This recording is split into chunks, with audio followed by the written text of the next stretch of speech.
Familia, kazi yangu ni kukupa vyuma mpaka unachanganyikiwa. Hii ni milioni 5,180,000. Inaitwa Sony Alpha 7R Mark 5. Unaweza kuona jina hila hapo mwanafamilia. Yes. Hii iko PC yenyewe kama yenyewe inakuja na charge. Ni body only. Mwanafamilia, inakuja yenyewe pamoja na charge tu. Hii iko na box mwanafamilia. Umeona chuma hichi hapa 100% original. Hizi sio refurbished mwanafamilia, zinauzwa kutokana na condition yake.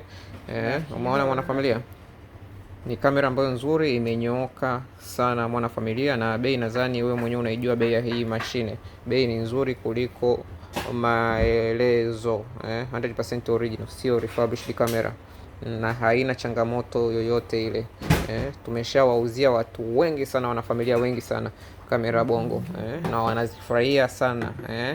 Kwa hiyo mwanafamilia, hii hapa, hizi ni pisi ambazo unakuta iko moja moja, yani usitegemee kwamba eti next time nitakuja hiyo kamera nitaipata. Hapana, yani unakuta ni pisi moja moja zinatokea mara chache, alafu unakuta ni the most demanding cameras. Umeona kwa za kubahatisha. Kwa kama unahitaji chap chap, unani contact mwanafamilia. Namba ya duka iko kwenye bio pale, contact dukani, waambie bwana